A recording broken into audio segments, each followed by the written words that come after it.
আপনার মোবাইলের সাউন্ড কি খুব কম হয়? তো আপনার মোবাইলের সাউন্ড যদি কম হয় তাহলে এই ভিডিওটার মধ্যে আপনাকে দেখাবো কিভাবে আপনার মোবাইলের সাউন্ড আগের মতন বাড়াবেন। তো তার জন্য আপনাকে এই ভিডিওটা পুরো দেখতে হবে। আমি মহিন্দ্র আর আপনারা দেখছেন মহিন্দ্র টেকনিও চ্যানেল। তো আপনার মোবাইলের সাউন্ড বাড়াতে গেলে আপনাকে প্রথমে যেটা করতে হবে, ওপর থেকে নোটিফিকেশান বারটা নিচের দিকে নামাবেন। তো নামানোর পর দেখবেন যে আপনার মোবাইলে যে সাইলেন্ট মোড যদি হয়ে থাকে তাহলে এটিকে আপনি এখান থেকে অফ করে দেবেন। তো তারপরে নিচের দিকে দেখবেন যে ডিএনডি মানে ডু নট ডিস্টার্ব।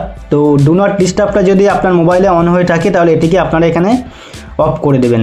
অনেক ক্ষেত্রে হয় কি, আমরা মোবাইল যখন পকেটে রেখে দিই তখন এই ডু নট ডিস্টার্ব বা সাইলেন্ট মোড হয়ে যায়, তো যার কারণে আমাদের মোবাইলে সাউন্ড হয় না। তো এটা করার পরে আপনারা মোবাইলের সেটিংয়ে চলে আসবেন। তো মোবাইল সেটিংয়ে চলে আসার পর একটু নিচের দিকে এলে সাউন্ড অ্যান্ড ভাইব্রেশন বলে যে সেটিংটি আছে ওখানে টাচ করবেন। তো ওখানে টাচ করার পর অ্যাডজাস্ট ভলিউম বলে একটি সেটিং আছে। তো এখানে দেখবেন যে মিডিয়া, রিংটোন আর অ্যালার্ম বলে যেসব সেটিংগুলো আছে, এখানে সাউন্ডগুলো যদি আপনার মোবাইলে কম হয়ে থাকে তাহলে এইগুলোকে আপনি এখান থেকে পুরো ফুল বাড়িয়ে দেবেন।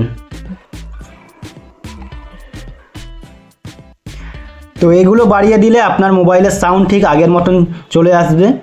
এরপর আপনি একটু নিচের দিকে আসবেন। তো নিচের দিকে এলে অ্যাডিশনাল সেটিং আছে, ওখানে টাচ করবেন। ওখানে টাচ করার পর এখানে অনেকগুলো সেটিং আপনি পেয়ে যাবেন। তো আপনি যদি মনে করেন আপনার ডায়াল প্যাড টোন চাই তাহলে এখানে এটাকে অন করে দেবেন।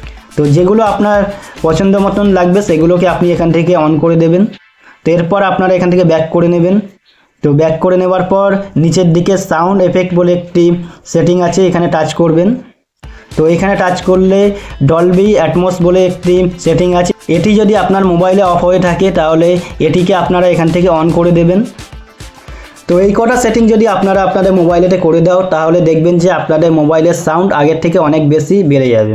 তো এই ভিডিওটা যদি আপনার ভালো লেগে থাকে তাহলে লাইক, শেয়ার, কমেন্ট আর সাবস্ক্রাইব করে দিও।